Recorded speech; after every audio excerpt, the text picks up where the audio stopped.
En el nombre del Padre, del Hijo, del Espíritu Santo. Amén.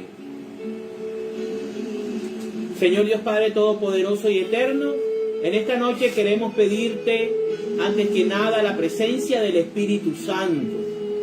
Que sea el Espíritu Divino quien nos ilumine, quien abra nuestro entendimiento y nuestros ojos espirituales. Señor Dios Todopoderoso, te damos gracias por una semana más de vida, Señor. Gracias, Padre Santo, por las bendiciones, Señor, por la fortaleza, por la vida, por la salud, por el amor de nuestra familia y el trabajo. En tus manos queremos colocar toda nuestra existencia.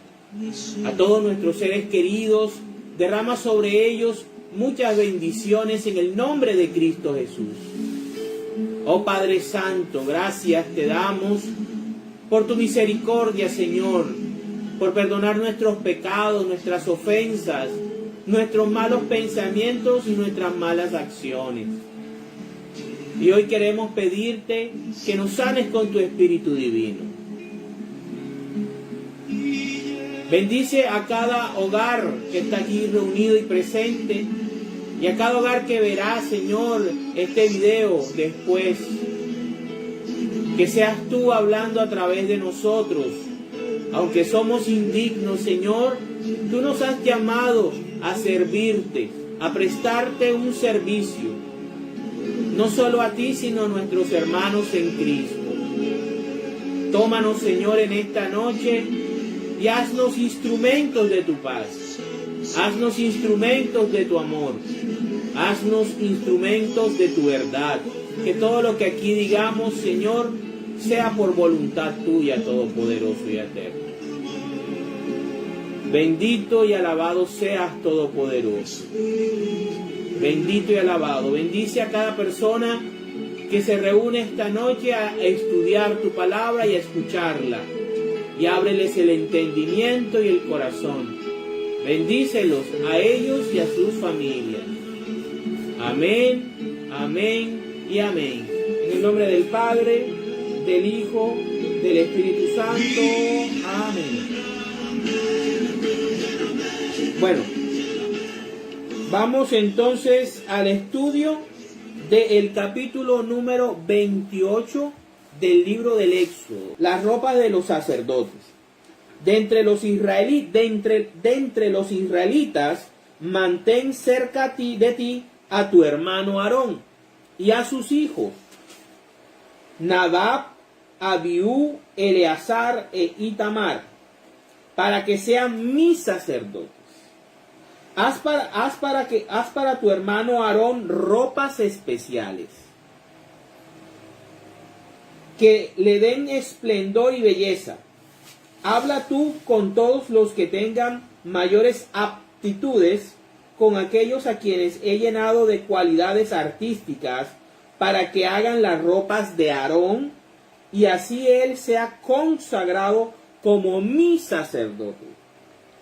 Las ropas que han de hacer son estas: el pectoral, el efod, la capa, la túnica bordada, el turbante de lino y el cinturón.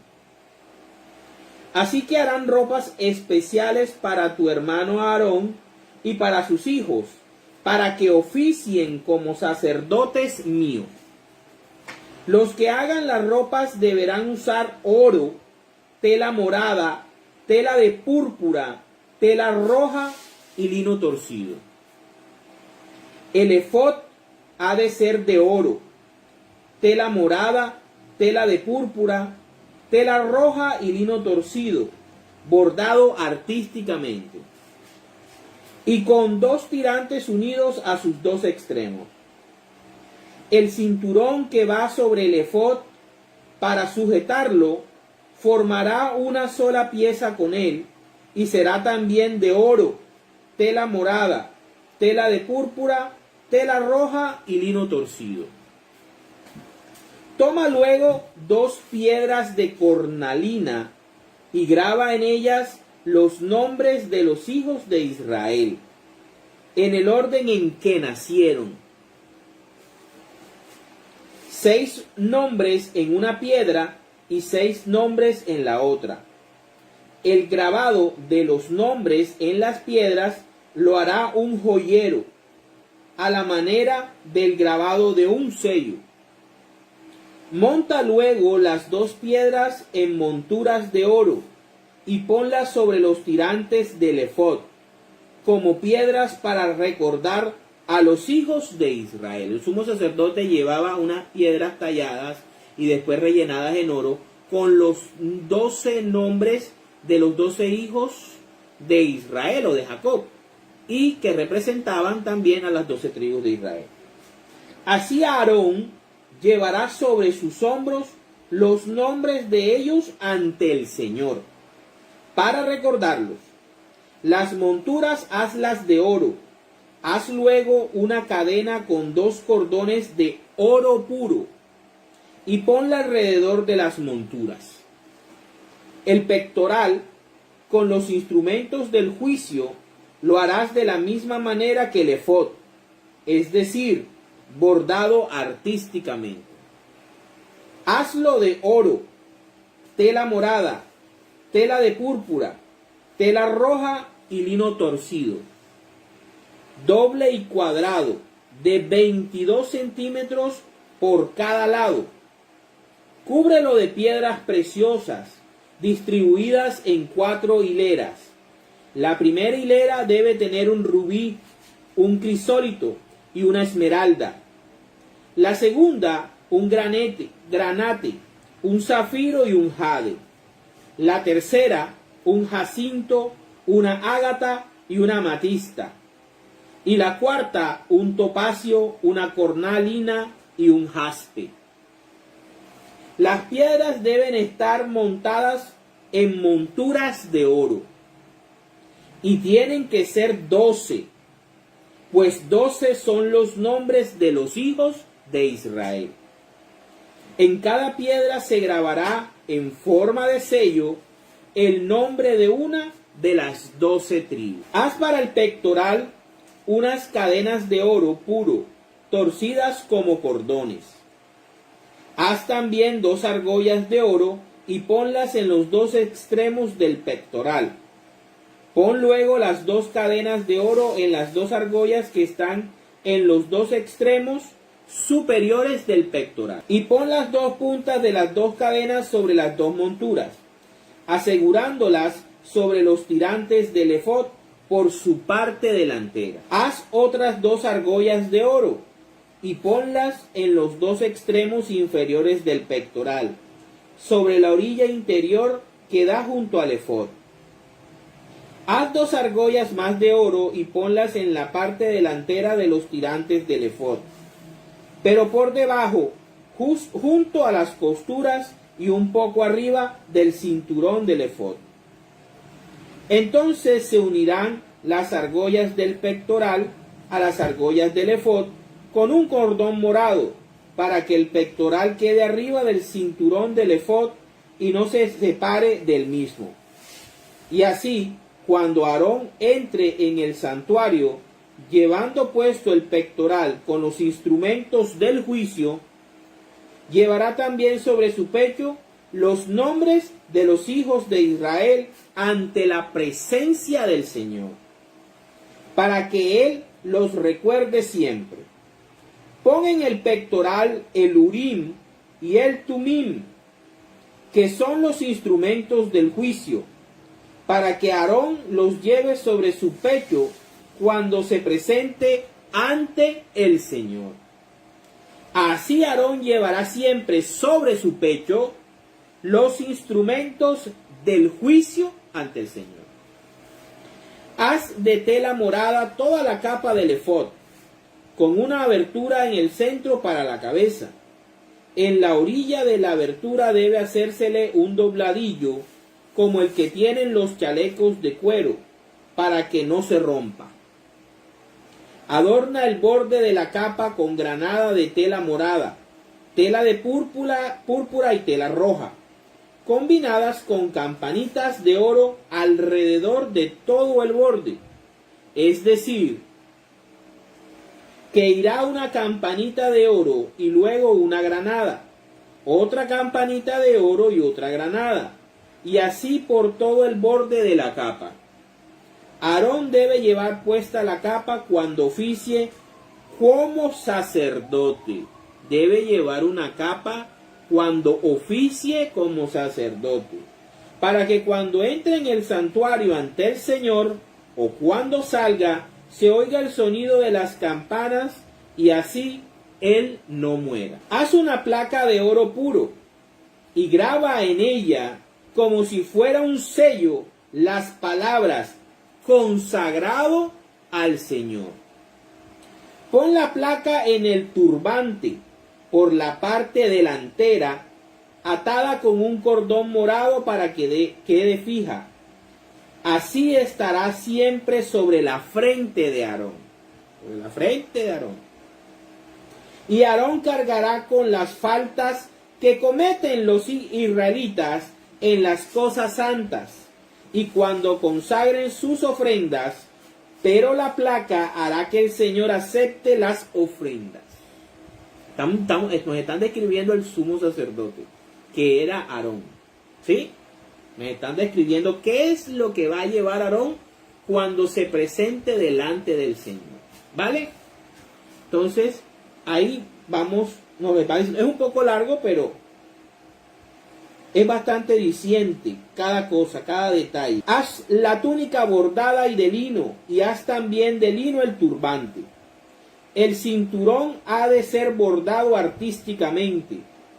A los hijos de Aarón hazle túnicas, cinturones y turbantes que les den esplendor y belleza. Los sacerdotes. Aarón era el sumo sacerdote y los hijos de Aarón eran sacerdotes. ¿Sí? Hay una diferencia ahí. Así deberás vestir a tu hermano Aarón y a sus hijos, y luego derramarás aceite sobre su cabeza para darles plena autoridad y consagrarlos como sacerdotes míos. Hazles también calzoncillos de lino que les cubran de la cintura a los muslos, y que Aarón y sus hijos les lleven puesto cuando entren en la tienda del encuentro o cuando se acerquen al altar, mientras oficien como sacerdotes en el santuario, para que no cometan ninguna falta y mueran. Esta es una ley permanente para él y sus descendientes. Palabra de Dios. Te alabamos, Señor. Bueno, el capítulo 28 nos habla acerca de las vestiduras que va a tener el sumo sacerdote, en este caso Aarón, y los sacerdotes. Entonces, en el Antiguo Testamento, en la alianza del monte Sinaí, Dios apartó para él a la tribu de Leví, para que fuera entre ellos sus sacerdotes. A los de la tribu de Leví, el Señor no les va a dar un territorio en la tierra prometida como se lo dio a las demás tribus, sino que ellos se van a encargar del culto. Y dentro de la tribu de Leví, seleccionó a Aarón, hermano de Moisés, y a su descendencia, a sus hijos, para que fueran sus sacerdotes en la alianza del monte Sinaí. Y ahí vamos viendo cómo se estructura el culto del Antiguo Testamento. Dios selecciona a un pueblo de entre todos los pueblos de la tierra, lo libera de la esclavitud y le muestra su poder a través de las 10 plagas, de la Pascua, de el cruzar el Mar Rojo, de alimentarlos con maná y codornices y de irlos protegiendo a lo largo del camino. Luego les manda a construir un santuario que dividen en dos partes, el lugar santo y el lugar santísimo. El que estaban divididos por unas cortinas especiales que él había mandado hacer y que lo vimos en los capítulos anteriores. Detrás de esa cortina, en el lugar santísimo, vamos a encontrar el arca de la alianza con el candelabro, donde el Señor le dijo a Moisés que iba a hablar con él como mediador y donde él iba a hacer presencia y donde él iba a comunicarse con su pueblo para decirle qué era lo que iban a hacer. O sea, el lugar santísimo era un lugar sagrado donde no cualquiera podía entrar. En este caso, en el Antiguo Testamento solamente podíamos entrar Moisés, ¿verdad?, como el mediador de la alianza antigua, y el sumo sacerdote. Entraba una vez al año. Mientras que los otros sacerdotes, que no eran el sumo sacerdote, ellos eran escogidos del pueblo y eran apartados para oficiar, para servir, para realizar sacrificios y ofrendas a Dios por los pecados, tanto de ellos mismos como del pueblo. Entonces, todo el año ellos diariamente ofrecían holocaustos y sacrificios por los pecados de las personas del pueblo. Y una vez al año, todos esos pecados los recogía el sumo sacerdote y entraba a la presencia del Señor, como aquí lo dice, con un efod, con un pectoral, con una capa que llevaba unas campanas y unas granadillas, para que el Señor supiera cuando Aarón va entrando y va saliendo, con el fin de que Aarón no muera en el proceso. Y Aarón debe presentar la ofrenda del año, la ofrenda de todos los pecados, y presentársela al Señor para que el Señor pueda perdonar los pecados, pueda perdonarlos. Eso es en el Antiguo Testamento, eso es en la Antigua Alianza.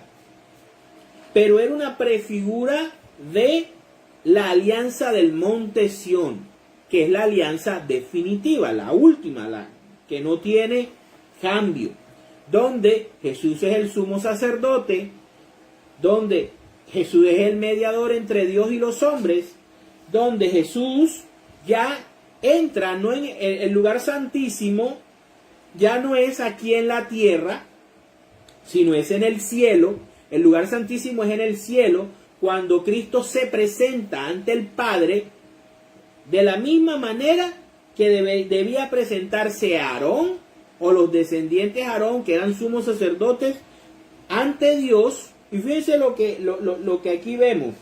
Aquí vemos que el sumo sacerdote tiene una serie de características. Primero, debe llevar un pectoral. Y en el pectoral había una placa de oro que decía consagrado al Señor. Era una identificación en la cabeza. Segundo, llevaba una capa. Y la capa estaba bordada de granadas, de tela morada, púrpura y tela roja, y también llevaba unas campanitas. Esas campanitas hacían el sonido para avisar de que Aarón estaba entrando y estaba saliendo del lugar santísimo. También aquí podemos ver que estaba revestido de todas las piedras preciosas. Y esto nos llama mucho la atención, porque en otro pasaje del Antiguo Testamento, el único que aparece con estos ornamentos es Lucifer. Lucifer, cuando lo están describiendo antes de la caída, Ezequiel lo identifica con el rey de Tiro y comienza a hacer un lamento de cómo había sido la perfección, pero que su pecado lo había corrompido y había caído y lo habían expulsado de la piedra del Edén, del paraíso del Señor, de la presencia de Dios. Y vemos cómo este ángel tiene una capa que tiene todas las piedras preciosas del cosmos. Y llama la atención que el sumo sacerdote, en este caso del Antiguo Testamento, Aarón, tiene las mismas piedras preciosas. O sea, tiene una capa con las mismas piedras preciosas. Fíjense, cúbrela de piedras. El pectoral con los instrumentos del juicio lo harás de la misma manera que el efod, es decir, bordado artísticamente. Hazlo de oro, tela morada, tela púrpura, tela roja y lino torcido, doble y cuadrado, de 22 centímetros por cada lado. Cúbrelo de piedras preciosas, el pectoral, distribuidas en 4 hileras. La primera hilera debe tener un rubí, un crisólito y una esmeralda. La segunda un granete, un zafiro y un jade. La tercera un jacinto, una ágata y una amatista. Y la cuarta un topacio, una cornalina y un jaspe. Y en otro lugar donde nosotros podemos ver que otro personaje tiene esas mismas características es Lucifer. Entonces, también nos llama la atención el hecho de que Aarón, como sumo sacerdote, tiene que entrar con la marca de los 12 hijos de Israel. Debe llevar unas piedras donde esté tallado el nombre de las 12 tribus de Israel, para que el Señor se acuerde de él. Entonces vamos viendo cómo el sumo sacerdote del Antiguo Testamento es una prefigura de Cristo. Y lo vamos a ver en los textos auxiliares. Bueno, otra cosa que nos llama la atención, ¿verdad?, es lo de el consagrado al Señor. El consagrado al Señor. El sumo sacerdote obviamente tenía una identificación sobre su cabeza. Eso no lo pierdan de vista, porque más adelante vamos a entender el porqué. Cada detalle, cada color, cada tela, cada piedra. Fíjense que dice que el sumo sacerdote debe llevar siempre sobre su pecho los instrumentos del juicio cuando se presente ante el Señor. ¿Sí? Eso tenemos que tenerlo muy claro, porque todo es prefigura de Cristo. Todo es prefigura de Cristo. ¿Qué más podemos decir acerca de este capítulo? Antes de entrar de lleno al estudio que nos va a iluminar más. Entonces, aquí dice, y que Aarón y sus hijos lleven puesto cuando entren a la tienda del encuentro, cuando saquen el altar. O sea, también manda a que los sacerdotes, los hijos de Aarón son los sacerdotes, y Aarón es el sumo sacerdote. En la Iglesia Católica existe esta división. Jesús es el sumo sacerdote que está en el cielo ministrando en el santuario. Pero los sacerdotes católicos son los sacerdotes de la nueva alianza. Y ellos tienen que ministrar todos los días. El único sacrificio que presentó Jesús con su sangre y con su cuerpo. Y Jesús solamente se ha sacrificado una vez. Bueno, a verlo de manera más clara. Este capítulo, lo primero que se me vino a la mente fue la visión de Zacarías. Vámonos a Zacarías, capítulo 3, versículos del 1 al 10. Enseguida me llegó el pensamiento sobre esa visión. Vamos a ver cómo empieza. Dice Zacarías 3 del 1 al 10. Luego el Señor me mostró en una visión a Josué, el sumo sacerdote, que estaba de pie en presencia del ángel del Señor. Al lado derecho de Josué estaba el ángel acusador, que se disponía a acusarlo. Entonces el ángel del Señor le dijo al ángel acusador: que el Señor te reprenda, que el Señor que ama Jerusalén te reprenda, pues este hombre es como un carbón encendido, sacado de entre las brasas. Josué, vestido con ropas muy sucias, permanecía de pie en presencia del ángel del Señor. Entonces el ángel ordenó a sus ayudantes que le quitaran a Josué aquellas ropas sucias. Luego le dijo: mira, esto significa que te he quitado tus pecados. Ahora voy a hacer que te vistan de fiesta. Enseguida ordenó a sus ayudantes que pusieran a Josué un turbante limpio en la cabeza. Ellos se lo pusieron y después le vistieron con ropas de fiesta. Mientras tanto, el ángel permanecía de pie. Luego el ángel del Señor le dijo a Josué: esto dice el Señor Todopoderoso: anda por mis caminos y cumple todos los deberes que te he encomendado. Si lo haces así, quedarás encargado de mi templo, cuidarás de él y de sus atrios, y yo te daré un puesto entre estos ángeles que están a mi servicio. Escucha bien, Josué, tú que eres el sumo sacerdote, y que escuchen también tus compañeros de la junta sacerdotal. Pues todos ustedes son como una señal profética. Voy a traer a mi siervo, el retoño. Yo he puesto delante de Josué una piedra de 7 lados, y yo mismo grabaré en ella una inscripción, como allá en el capítulo 28. Luego, en un solo día, quitaré el pecado de este país. Cuando llegue ese día, podrán ustedes convidarse unos a otros a disfrutar de paz a la sombra de sus vides y sus higueras. Yo, el Señor Todopoderoso, lo afirmo. Palabra del Señor.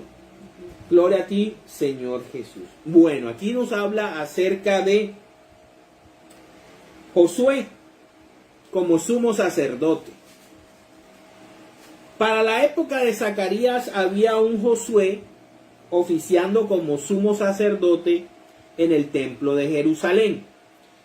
Pero esta visión no fuera nada especial si de quien se hablara, si este tal Josué que estamos nosotros aquí hablando fuera un hombre común y corriente.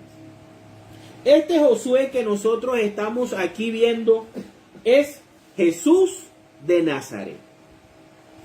Cabe recordar una cosa. Primero, Josué, el que ganó la guerra, el que conquistó la tierra de Canaán, se llamaba Oseas.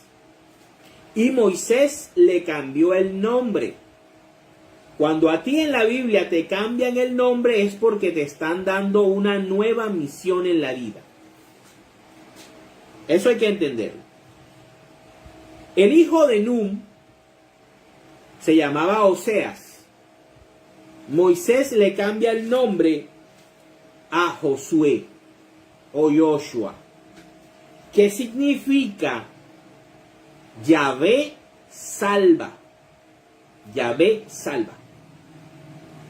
Ya ahí Moisés le está cambiando el nombre y la misión a Josué. Lo vamos a ver ahorita en números. Josué es una prefigura de Jesucristo. ¿Por qué? Porque Jesús o Yeshua también es Yahvé salva. Si ven la relación que existe en la Biblia, nada es por casualidad o es porque sí. Todo detalle tiene su porqué y todo siempre va dirigido hacia Cristo. 2. Estábamos ahorita viendo en el capítulo 28 que los hijos de Aarón, que Aarón y los hijos de Aarón iban a ser seleccionados como sacerdotes del Señor, iban a ser apartados. Y que Moisés y el pueblo de Israel debían hacerle ropas especiales a ellos para que ellos oficiaran el culto. ¿Qué ocurre? Si yo estoy hablando del Josué que liberó, que conquistó Canaán, que fue lugarteniente de Moisés, debo decirles que Josué era de la tribu de Efraín. No era de la tribu ni de Judá, ni era de la tribu de Leví, de donde pertenece Aarón. Entonces, ¿por qué en la visión Josué es sumo sacerdote? Les voy a decir por qué. Primero, porque Josué representa a Jesús. Jesús lo llamamos el Galileo, porque se crió en Nazaret de Galilea. Y vamos a ver que Galilea hace parte del Israel del norte, de las 10 tribus que se separaron de Judá y de Benjamín.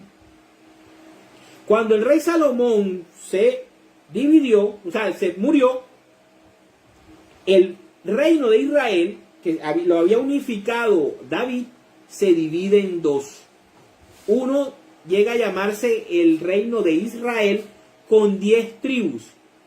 Y adivinen qué tribu es la que lidera al reino de Israel, el reino del norte con las 10 tribus, la tribu de Efraín. Y Galilea y Nazaret hacen parte de el Israel del norte. Por lo tanto, Jesús, aunque es judío de nacimiento, es galileo y es efraimita por crianza. Por eso es que al Señor lo llamarán el Galileo y el Nazareno.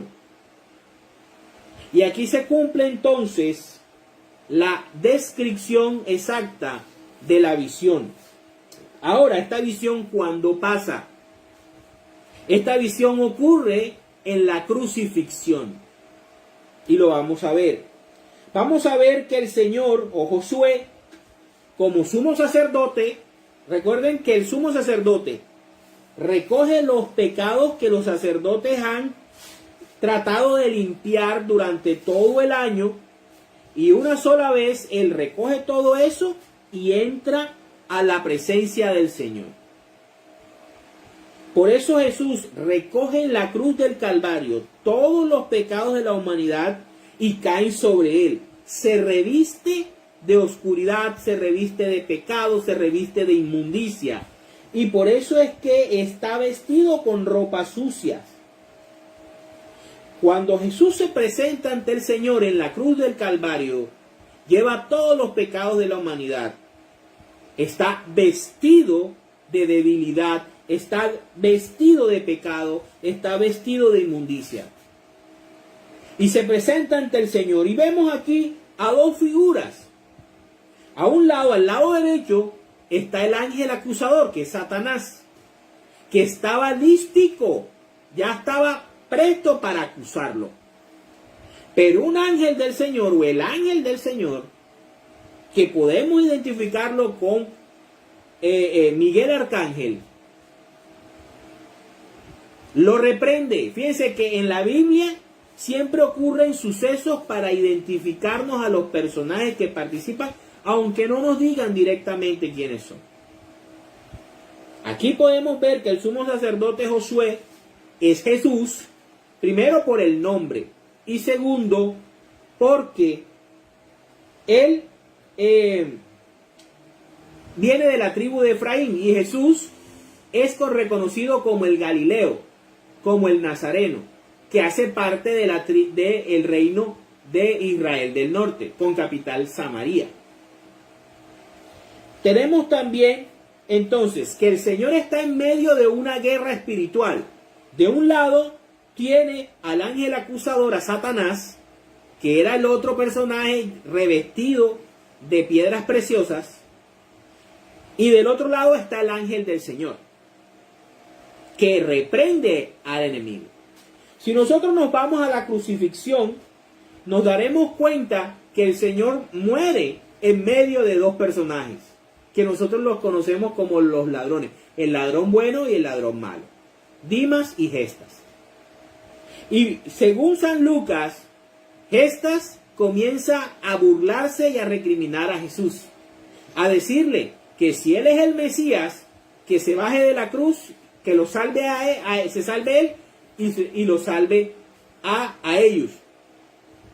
Y Dimas, el otro enemigo, el otro ladrón que está sufriendo el suplicio con Cristo, reprende a Gestas y le dice que si no respeta a Dios aún en medio del suplicio en que se encuentra, que ellos se merecen lo que está pasándoles por sus maldades, pero que Jesús no se merecía nada. Y fíjense cómo aquí dice que el Señor te reprenda. El ángel dice, el ángel al lado derecho de Josué estaba el ángel acusador que se disponía a acusarlo. Podemos llevarlo que es Gestas. Entonces el ángel del Señor le dijo al ángel acusador, que el Señor te reprenda. Y en Judas 9 nosotros podemos ver que cuando Satanás y el arcángel Miguel, ahí sí lo identifican, están contendiendo por el cuerpo de Moisés, el arcángel Miguel le dice a Lucifer o a Satanás, que el Señor te contenga. Entonces ahí podemos ver, sí, podemos transliterar, ¿verdad?, los personajes y la forma como actúan y la forma como hablan. Aquí los dos ángeles están luchando. Uno por acusar al sumo sacerdote, porque está inmundo, porque está revestido de ropa sucia, porque está revestido de pecado. Jesús ha cargado con los pecados nuestros y se ha presentado ante el Señor. Pero todavía ahí en ese momento tenía el ángel acusador que lo estaba hostigando. Pero también del otro lado estaba el ángel defensor, el ángel del Señor, el ángel defensor de Dios, en nombre de Dios. Y me llaman la atención muchas cosas. Primero, que son dos ángeles que están contendiendo y en medio está Cristo. Y en la cruz del Calvario son dos ladrones. Porque pudieron haber colocado un asesino y un ladrón. No, los dos son dos ladrones. O sea, los dos saben y tienen la misma maña, el mismo pecado. En la visión de Zacarías, los dos son ángeles. O por lo menos el texto nos lo dice así. No dice que es el Señor, que es Dios Padre Todopoderoso. No. Y con la forma como el ángel le habla o reprende a Satanás, deducimos, según Judas 9, que es San Miguel Arcángel. Pero Jesús está en el medio, como el sumo sacerdote con ropa sucia. Por lo tanto, la teoría de que el arcángel Miguel y Jesucristo son la misma persona, aquí se desvanece. Porque Jesús es Josué. Y el ángel del Señor viene siendo Miguel. Y aquí se ve la figura de Satanás, Jesucristo y Miguel representando a Dios. Porque Miguel representa la autoridad de Dios. Por eso es él el que le dice, es que el Señor te reprenda, que el Señor que ama a Jerusalén te reprenda. Que el Señor, pues este hombre es como un carbón encendido sacado de las brasas. Claro, Jesús viene de una pasión, viene de un suplicio, viene de un sufrimiento, viene de una prueba inmensa, la prueba más grande. Es como si ha sido sacado del fuego mismo. Josué, vestido con ropas sucias, permanecía de pie en presencia del ángel del Señor. Entonces el ángel ordenó a sus ayudantes, que le quitaran a Josué aquellas ropas sucias. Oye, pero si es Dios, no, mejor no hubiera dicho, y el ángel del Señor, si es Dios, si está hablando de Dios, mandó a sus ángeles o a sus criaturas a que le quitaran la ropa. No, dice, el ángel del Señor mandó a sus ayudantes. O sea, él no los creó. Dios se los puso a él para que lo ayudaran. Dice, luego, que le quitaran a Josué aquellas ropas sucias, que le quitaran el pecado, los pecados de la humanidad. Luego le dijo, mira, esto significa que te he quitado tus pecados. No lo digo yo, lo dice la palabra en Zacarías. Ahora voy a hacer que te vistan de fiesta. O sea, resucites y tengas un cuerpo glorioso. Jesús ya no va a estar revestido de esta humanidad pecadora, de esta humanidad débil, de esta humanidad, de su humanidad que absorbió todo el pecado de la raza humana.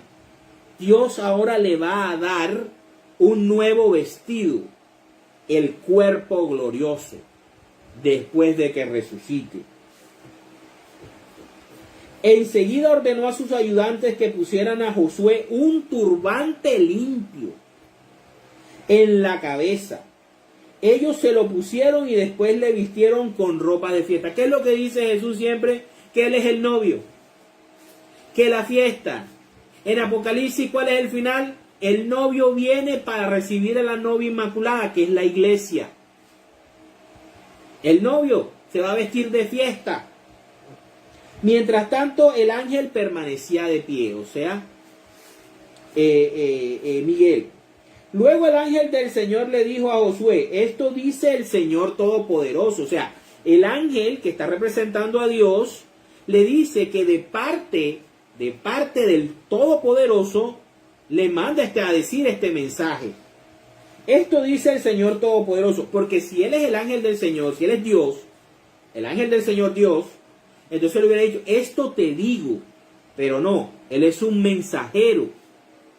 Aquí podemos ver de que el ángel del Señor es un ángel bien poderoso, bien fuerte, que representa a Dios, pero no deja de ser un mensajero. No tiene criaturas que Él creó, sino que tiene ayudantes. Por eso identificamos aquí como la máxima autoridad angelical a Miguel. Porque siempre en la palabra de Dios vemos que Lucifer o Satanás se enfrenta a Miguel. Pero Miguel nunca lo ataca de tú a tú. Siempre le dice lo mismo. Que el Señor te reprenda. Un ángel tan poderoso como Miguel respeta el poder de Dios. Y también reconoce la autoridad que tenía Lucifer en el cielo. Porque Lucifer tenía un altísimo cargo en el cielo, muy alto. Desafortunadamente, la ambición lo corrompió. Entonces aquí vemos cómo el ángel del Señor, en nombre del Todopoderoso, le dice, anda por mis caminos y cumple todos los deberes que te he encomendado. El Señor le dice, ¿quién es el que dice siempre que Él vino no a hacer su voluntad, sino la del Padre? ¿Quién es el que siempre dice que Él no hace las cosas por sí mismo, sino todo lo que le enseñó el Padre? Jesús. Esta visión es acerca de Cristo, eso no es más nada. Jesús es Josué, el sumo sacerdote de la tribu de Efraín. Jesús es Galileo. Y Galilea pertenece al el reino de Israel del norte, donde estaba la tribu de Efraín. Si lo haces así, quedarás encargado de mi templo. ¿Quién es el que se va a quedar encargado del templo, del santo templo? Pues Jesús. Destruyan este templo y en 3 días lo edificaré. Cuidarás de él y de sus atrios, y yo te daré un puesto entre estos ángeles que están a mi servicio. Papito Dios le dice a Josué, yo te daré un puesto de estos ángeles. Y entonces ahí es donde viene la profecía, la promesa que le hace por medio de David. Y también viene Pablo, y en Hebreos también lo recuerda. Siéntate a mi diestra, mientras que pongo debajo de tus pies a tus enemigos. Y en el mismo Hebreos dice de que no lo llamó como cualquier ángel, sino lo ha llamado, eres mi hijo. Y siempre dice, eres mi hijo, en ti te complazco. En ti me complazco.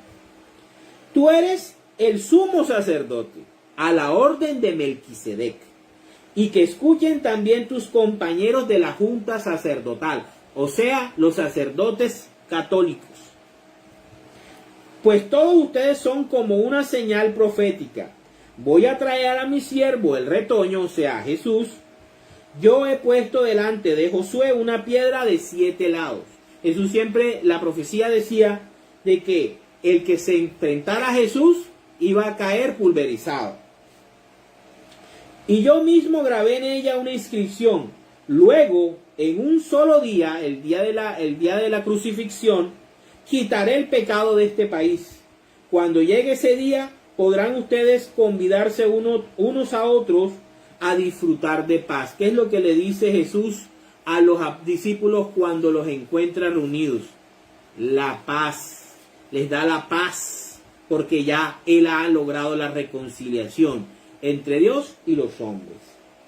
Bueno, ahora, Henry, ¿por qué tú dices que este Josué es Jesús? La misma palabra de Dios nos lo va a decir, porque la palabra de Dios da las verdades como una fórmula matemática. Y en la misma palabra de Dios están las variables y ella nos ayuda a despejar las variables para resolver la ecuación o la fórmula. Las verdades espirituales no se pueden sustentar con una sola variable, son varias. Vámonos a Números, capítulo 13, versículos 8 y el 16. Capítulo 8 dice, escuchen, Oseas, hijo de Nun, de la tribu de Efraín. Ese es Josué. Se llamaba Oseas y era de la tribu de Efraín. Ahí identifican a Josué. Ahora vámonos al versículo 16 de ahí mismo de Números 13. Estos son los nombres de los hombres que Moisés envió a explorar el país. A Oseas, hijo de Nun, le cambió el nombre y le puso Josué. Ahí está en la Biblia. No me la estoy inventando yo. Moisés le cambió el nombre a Oseas, hijo de Nun, de la tribu de Efraín, y le puso por nombre Josué. Josué significa salvar. Yahvé salva. Yeshua, que es el nombre hebreo de Jesús. Vamos a verlo. Vámonos a Mateo, el Evangelio de Mateo, capítulo 1, versículos del 18 al 21. Todo lo que yo digo aquí es sustentado con la palabra de Dios. No me invento nada. Origen de Jesucristo. El origen de Jesucristo fue este. María, su madre, estaba comprometida para casarse con José. Pero antes que vivieran juntos, se encontró encinta por poder del Espíritu Santo. José, su marido, que era un hombre justo y no quería denunciar públicamente a María, decidió separarse de ella en secreto.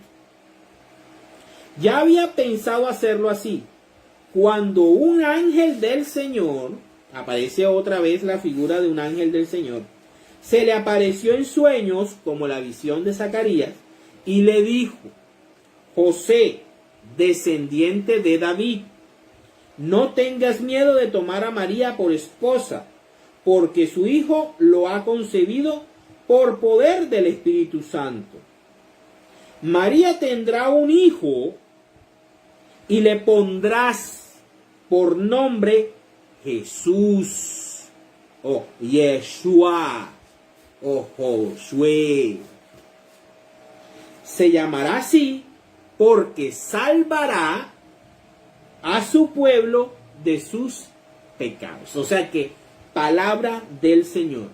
Gloria a ti, Señor Jesús. El Yeshua del Nuevo Testamento no va a liberar a Israel de sus enemigos cananeos y no va a libertar la tierra prometida, que es un pedazo de territorio en Canaán, sino que va a liberar como sumo sacerdote ante Dios a la raza humana del yugo del pecado y del dominio del diablo. cargando sobre sí mismo los pecados de todos y ofreciéndose como sacrificio único por los pecados de la raza humana. Él se revestirá de suciedad y Él, Dios Padre, lo revestirá de una nueva vestimenta que es su cuerpo glorioso. Entonces aquí vemos cómo se nos identifica al Josué del Antiguo Testamento con el Josué o Yeshua del Nuevo Testamento. Por eso es que Moisés no entra a la tierra prometida, porque la alianza del monte Sinaí no iba a llegar hasta el Jesús, hasta el Josué. No es porque Moisés haya pecado, porque todos pecamos. No es porque haya tocado 2 veces la piedra, porque no fue eso. Simple y llanamente Dios nos estaba diciendo con esto que la ley mosaica solamente iba a llegar hasta el día de Jesús, hasta el día del Josué de los cielos. Vamos entonces ahora a ver Cristo como el sumo sacerdote de la nueva alianza y cómo está revestido. Vámonos a Apocalipsis, capítulo 1, versículos del 12 al 16. Ya lo hemos visto, venimos todavía con ellos. Dice: me volví para ver de quién era la voz que me hablaba, y al hacerlo vi 7 candelabros de oro. Y en medio de los 7 candelabros vi a alguien que parecía ser un hijo de hombre, vestido con una ropa que le llegaba hasta los pies, y con un cinturón de oro a la altura del pecho, como el Antiguo Testamento. Sus cabellos eran blancos como la lana, o como la nieve, y sus ojos parecían llamas de fuego. ¿Qué le dice el ángel? ¿Qué dice el ángel acerca del Josué, sumo sacerdote? Este hombre, hijo de hombre, es como si fuera un tizón sacado del fuego. Miren cómo aquí identifican a Jesús, que tiene sus ojos llenos de fuego. Dice: eran blancos como la nieve y sus ojos parecían llamas de fuego. Sus pies brillaban como bronce pulido. Ya estudiamos el capítulo pasado porque él es de bronce, fundido en un horno. ¿Dónde encontramos los tizones? En un horno. Y su voz era tan fuerte como el ruido de una cascada. En su mano derecha tenía 7 estrellas, y de su boca salía una aguda espada de 2 filos. Sabemos que la palabra de Dios es la espada de doble filo. Lo dice Hebreos. Su cara era como el sol cuando brilla en todo su esplendor. Jesús es el sol de nuestra vida. ¿Y qué es también el sol? Una llamarada viva, encendida. Palabra de Dios, te alabamos, Señor. Ahora vamos a ver que en el Nuevo Testamento hay sacerdocio. Jesús dejó sacerdotes. Y por eso la Iglesia Católica tiene un sacerdocio. Y tiene unas obligaciones. ¿Sí? Vámonos ahora al Evangelio de San Juan, capítulo 20, versículos del 19 al 23. Jesús se aparece a los discípulos. Miren qué es lo que pasa aquí. Al llegar la noche de aquel mismo día, el primero de la semana, o sea, el domingo, los discípulos se habían reunido con las puertas cerradas por miedo a las autoridades judías. Jesús entró y, poniéndose en medio de los discípulos, los saludó diciendo: paz a ustedes. ¿Qué es lo que dice Zacarías? Que cuando Jesús se ha revestido, o Josué, el sumo sacerdote, se ha revestido con las nuevas vestiduras, todos, fíjense, tú y tus amigos del sacerdocio podrán reunirse y podrán estar en paz. Jesús es el Josué y sus amigos del sacerdocio son los discípulos. Cuando Jesús le habla a los discípulos, le habla a la Iglesia Católica. ¿Sí? Cuando Cristo le habla a los apóstoles, le habla a la Iglesia Católica. Él le dice: Jesús entró y poniéndose en medio de los discípulos, los saludó diciendo, paz a ustedes. Dicho esto, les mostró las manos y el costado, y ellos se alegraron de ver al Señor, alegría, de estar de fiesta. Luego Jesús les dijo otra vez, paz a ustedes, por segunda vez. Como el Padre me envió a mí, así yo los envío a ustedes. ¿Qué es lo que dice la visión de Zacarías? El ángel le da el recado que dice Dios Todopoderoso. Sigue mis caminos y vete por este camino y verás cómo todas las cosas te saldrán bien. Obedéceme y te irá todo bien. ¿Ya? Haz todo lo que yo te envíe. Y sopló sobre ellos y les dijo, reciban el Espíritu Santo. Jesús bautizándolo y consagrándolos, ya no con aceites, que era figura y símbolo del Espíritu Santo, sino con el propio Espíritu Santo. Les está imponiendo las manos, les está dando a la autoridad sacerdotal para que ellos a partir de este momento comiencen a santificar al mundo a través de los sacramentos. Y miren lo que dice, instituye el sacramento de la confesión. A quienes ustedes perdonen los pecados, les quedarán perdonados. Y a quienes no se los perdonen, les quedarán sin perdón. Palabra del Señor. Gloria a ti, Señor. Entonces aquí vemos cómo el sacerdocio católico viene de la Biblia, viene de los evangelios, viene de Jesús de Nazaret. Es mentira de que el sacerdocio se acabó y que Jesús terminó el sacerdocio. No, Señor. Hubo una transformación. Cristo quitó, Dios Padre quitó el sacerdocio levita y puso el sacerdocio según la orden de Melquisedec, donde Jesús es el sumo sacerdote y a los apóstoles, y a partir de ahí abajo son los otros sacerdotes. Vamos entonces ahora a ver Hechos 6, capítulos, esos discípulos, cómo ordenan presbíteros y diáconos, cómo la estructura de la Iglesia Católica viene desde los apóstoles. Vamos entonces a Hechos 6, capítulos del 1 al 7. Fíjense lo que dice. Nombramiento de los 7 ayudantes. Fíjense, el ángel del Señor tenía ayudantes. Este sumo sacerdote también tiene sus ayudantes, que son los apóstoles. Y esos apóstoles tienen ayudantes. En aquel tiempo, como el número de los creyentes iba aumentando, los de habla griega comenzaron a quejarse de los de habla hebrea, diciendo que las viudas griegas no eran bien atendidas en la distribución diaria de ayuda. Los 12 apóstoles reunieron a todos los creyentes y les dijeron, no está bien que nosotros dejemos de anunciar el mensaje de Dios para dedicarnos a la administración. Ellos fueron elegidos para anunciar, para enseñar, para ministrar la verdad de Cristo. Así que, hermanos, busquen entre ustedes 7 hombres de confianza, entendidos y llenos del Espíritu Santo, para que le encarguemos este trabajo. Nosotros seguiremos orando y proclamando el mensaje de Dios, que eso es lo que hace un cura. Orar, proclamar el Evangelio y ofrecer sacrificios y dones a Dios en la Eucaristía. Todo eso sucede en la Eucaristía. Todos estuvieron de acuerdo y escogieron a Esteban, hombre lleno de fe y del Espíritu Santo, y a Felipe, a Prócoro, a Nicanor, a Timón, a Pármenas y a Nicolás, uno de los de Antioquía, que antes se había convertido al judaísmo.